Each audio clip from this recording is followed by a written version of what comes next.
নমস্কার, সোজা সাপটা সুব্রতয় আপনাদের স্বাগত জানাই। ভারত পাকিস্তান এই যুদ্ধের আবহের মধ্যে মাত্র 48 ঘন্টাতেই ভারতের তিন বাহিনী পাকিস্তানের অবস্থা এমন করেছে বা বলতে পারেন কোমর ভেঙে দিয়েছে যে পাকিস্তান ভিক্ষার ঝুলি নিয়ে এখন চারিদিকে দৌড়ে বেড়াচ্ছে। তবে পাকিস্তান কি জানতো না যে তাদের অর্থনৈতিক যা পরিস্থিতি রয়েছে তাতে ভারতের সাথে এই মুহূর্তে যুদ্ধ করতে গেলে তাদের সবার প্রথম অর্থনৈতিক দিক থেকে টান পড়বে। পাকিস্তান খুব ভালো করে জানতো এবং পাকিস্তানের কাছে সেই রিপোর্ট এবং তথ্যও ছিল। কারা সেই তথ্য পাকিস্তানকে দিয়েছিল, কি তথ্য পাকিস্তানকে দিয়েছিল সে বিস্তারিত আপনাদের বলবো। তার সঙ্গে সঙ্গে পাকিস্তান ইতিমধ্যে সমস্ত যত আন্তর্জাতিক তাদের বন্ধু দেশ আছে যারা এই মুহূর্তে দাঁড়িয়ে তাদের পাশেও নেই, তাদের কাছে ভিক্ষার ঝুলি নিয়ে বেরিয়ে পড়েছে যে অর্থনৈতিক সাহায্যের জন্য। পাকিস্তানের সরকারি দপ্তর তারা কি অনুরোধ করছে সেই বিষয়গুলো আপনাদের সামনে রাখব। দেখুন, ভারতের অবস্থান প্রথম দিন থেকেই পরিষ্কার ছিল যে আমরা এই জঙ্গিদের মারব এবং জঙ্গিদের যারা মদত দিয়েছে তাদের মেরেছি। আমরা পাকিস্তানের কোনো সাধারণ নাগরিককে আক্রমণ করিনি আর করব না। কিন্তু যদি পাকিস্তান আক্রমণ করে তাহলে কিন্তু পাকিস্তানকে ঠিক সেইভাবেই জবাবটা দেওয়া হবে। এবং গত 22 তারিখের পেহেলগাঁওয়ের ঘটনার পরে যেদিনকে ভারত পাকিস্তানে ঢুকে জৈশ-ই মোহাম্মদ, হিজবুল মুজাহিদি এবং তার সঙ্গে সঙ্গে লস্কর-ই তৈবার এই যে ঘাঁটিগুলো গুড়িয়ে দিল, তারপরে দাঁড়িয়ে পাকিস্তান ভারতের ওপর আক্রমণ করবার চেষ্টা করল। যদিও এই ইন্ডিয়ার অ্যান্টি মিসাইল সিস্টেম একটি ড্রোনও পাকিস্তান কাজে লাগাতে পারেনি, আকাশেই ভেঙে গুড়িয়ে দেওয়া হয়েছে। তারপরে দাঁড়িয়ে কিছু কিছু জায়গায় হালকা পাতলা ড্রোনের মাধ্যমে পাকিস্তানকে শিক্ষা দিয়েছিল ভারত এবং বলেছিল তারপরে দাঁড়িয়েও যে এরপরেও যদি পাকিস্তান কিছু করে তাহলে কিন্তু পাকিস্তানকে তার কথাতেই উত্তর দেওয়া হবে। এবং গতকাল পাকিস্তান ভারত পাকিস্তানের এন্টার বর্ডার কাশ্মীর, রাজস্থান, পাঞ্জাব এই সমস্ত জায়গাতে প্রচুর পরিমাণে ড্রোনে অ্যাটাক করবার চেষ্টা করে ভারতকে। যদিও ভারতের অ্যান্টি মিসাইল সিস্টেম একটা ড্রোনকেও কাজে লাগাতে দেয়নি পাকিস্তান। তার সাথে সাথে পাকিস্তানের J-17 দুটো বিমানকে নামিয়েছে, J-16ও নামিয়েছে। কিন্তু যদিও পাকিস্তানের সরকারিভাবে স্বীকার করা হয়েছে যে তাদের J-17 দুটোকেই নামিয়ে নিয়েছে ভারত এবং এটা তাদের কাছে একটা বিরাট ক্ষতি।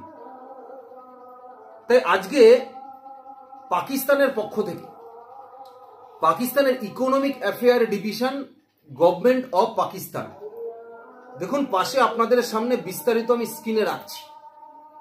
দেখুন পরিষ্কারভাবে লেখা আছে যে economic affair division, government of Pakistan.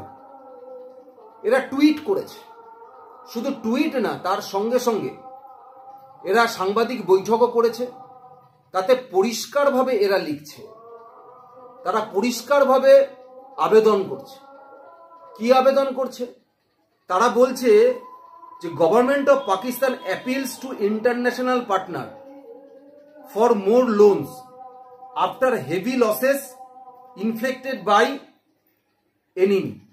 মানে পাকিস্তান স্বীকার করছে যে ভারতের তিন বাহিনী পাকিস্তানকে 48 ঘন্টার মধ্যে এমন সবক শিখিয়েছে পাকিস্তানের হিউজ লস হয়ে গেছে। তার জন্য যত ইন্টারন্যাশনাল পার্টনার আছে তাদের কাছে আরো লোন চাইছে পাকিস্তান। তারা বলছে amid escalating war and stock crash we urge international partner to help deescalate. বলছে যেভাবে স্টক মার্কেট ক্রাশ করেছে পাকিস্তানের, অর্থনৈতিক মন্দা যেভাবে পাকিস্তানের তৈরি হয়েছে, যেভাবে এই যুদ্ধ ছড়িয়ে পড়েছে, তাতে আমাদের অন্তত সাহায্য করুন, অর্থনৈতিক দিক থেকে আমাদের সাহায্য করুন।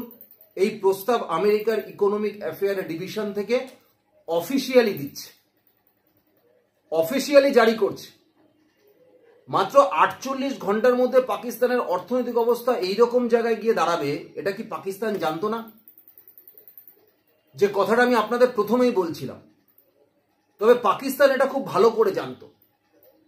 তার কারণ ইন্ডিয়া পাকিস্তানের মধ্যে যত বিতর্ক দানা বেঁধেছিল, যুদ্ধ চলছিল, সেই মুহূর্তে দাঁড়িয়ে আন্তর্জাতিক আর্থিক রেটিং সংস্থা মুডিস তারা পাকিস্তানকে রিপোর্ট দিয়েছিল।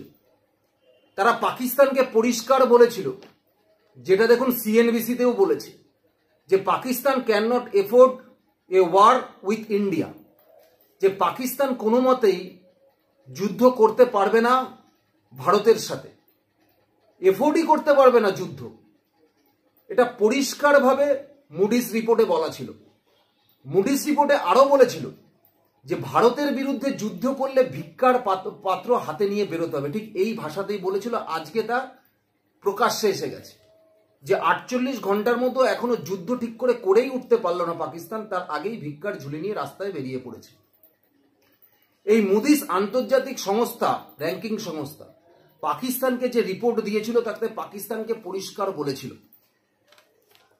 যে যদি পাকিস্তান ভারতের সাথে যুদ্ধে গেছে তাহলে পাকিস্তানের আর্থিক অবস্থা এমনভাবে ভেঙে পড়বে প্রথমেই, যাতে ভবিষ্যতে আন্তর্জাতিক বা বিদেশিক বা বৈদেশিক তহবিল পাওয়ার ক্ষেত্রে পাকিস্তানের ক্ষেত্রে কিন্তু মারাত্মক প্রভাব পড়বে। অর্থাৎ ভবিষ্যতে আন্তর্জাতিক বা বিদেশি কোনো তহবিল, সেই তহবিল কিন্তু পাকিস্তান পাবে না। এটা কিন্তু মুডিস রিপোর্ট থেকেই বলা হয়েছে। তার সঙ্গে সঙ্গে বলেছে যে আগামী বছরগুলিতে বৈদেশিক মুদ্রার রিজার্ভ কমবে যুদ্ধের কারণে, ফলে বহিরাগত ঋণ পরিশোধের জন্য পর্যাপ্ত পরিমাণে থাকবে না বৈদেশিক মুদ্রা। অর্থাৎ যদি ভারতের সাথে পাকিস্তান যুদ্ধে যায় তাহলে পাকিস্তানের কাছে যে পরিমাণ বৈদেশিক মুদ্রা রয়েছে সেই বৈদেশিক মুদ্রা, সেই সঞ্চয়, সেই তহবিল কিন্তু নেমে যাবে, অর্থাৎ কমে যাবে। যার ফলে পরবর্তীকালে পাকিস্তানের যে ঋণ আছে পরবর্তী বছরে, সেই ঋণ পরিশোধ করার মতো কিন্তু পর্যাপ্ত বৈদেশিক মুদ্রা তহবিল থাকবে না। এটা সরাসরি পাকিস্তানকে রিপোর্টে জানিয়েছিল। যার ফলে আইএমএফ থেকে সাহায্য পাওয়া পাকিস্তানের পক্ষে কিন্তু মারাত্মক কঠিন হয়ে যাবে। অর্থাৎ আইএমএফ এর কাছ থেকেও কিন্তু পাকিস্তান কোনো রকম কোনো সাহায্য পাবে না। অন্যদিকে পাকিস্তানকে ভারতের পরিস্থিতিও কিন্তু তারা উপলব্ধি করিয়েছিল।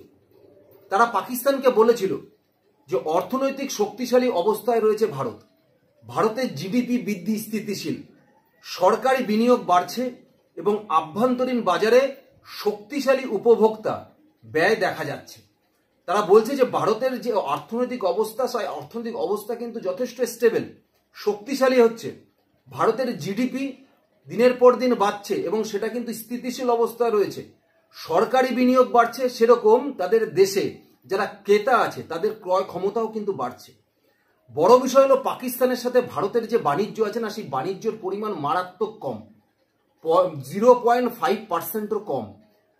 সুতরাং যখন ভারতের সাথে পাকিস্তানের বাণিজ্যিক পরিধি এতটাই কম, সুতরাং ভারত যদি পাকিস্তানের সাথে যুদ্ধেও যায় তাতে ভারতের বিশেষ কোনো ক্ষতি হবে না, যে ক্ষতিটি পাকিস্তানের হবে। কারণ পাকিস্তানের যে পরিমাণ দেনা রয়েছে সেই পরিমাণ দেনা মেটাতে গেলে প্রতি বছর পাকিস্তানের যে বৈদেশিক মুদ্রার প্রয়োজন সেই ভান্ডারে টান পড়বে, যার ফলে ঋণ পরিশোধ করতে পারবে না পাকিস্তান। এটা আন্তর্জাতিক আর্থিক রেটিং সংস্থা পাকিস্তানকে অনেকদিন আগেই বলে দিয়েছিল। কিন্তু তারপরে দাঁড়িয়েও ওই যে তাদের কথা, যুদ্ধেও যাচ্ছে, বলছে আল্লাহ পেছনে আছে দেখে নেবে। তারা যুদ্ধে যাচ্ছে এই হাই টেকনোলজির সামনে, তাতেও নাকি আল্লাহ তাদেরকে বাঁচিয়ে নেবে। সুতরাং পাকিস্তানকে দিয়ে পেছনে কেউ না কেউ যে খেলিয়েছে বা উস্কেছে, এটা পরিষ্কারভাবে উপলব্ধি করা যাচ্ছে। কারণ তাদের ব্যবসায়িক ক্ষেত্রে, সুতরাং এই পরিস্থিতিতে দাঁড়িয়ে মাত্র 48 ঘন্টার মধ্যে যদি পাকিস্তান ভিক্ষার ঝুলি নিয়ে বেরোতে থাকে, এখনো সেই রকম ক্ষয়ক্ষতি পাকিস্তানের হয়নি, যা হয়েছে তাতেই। এরপরে যদি আরো দুদিন এরকম চলতে থাকে তাহলে ভারত যে লক্ষ্য নিয়ে এগিয়েছে, আগামী আর 48 ঘন্টার মধ্যে ভারত কিন্তু সেই লক্ষ্যে পৌঁছে যাবে। অর্থাৎ পিওকে, সিন্ধ ভারতের দিকে, বালুচিস্তান আলাদা দেশ। কেউ কেউ তো আবার বলছে অখণ্ড ভারতের স্বপ্ন পূরণ হবে না। তো যদি হয় ক্ষতি খুবই ভালো। তবে দেখা যাক আগামী দিনে কি হতে চলেছে। ধন্যবাদ, নমস্কার।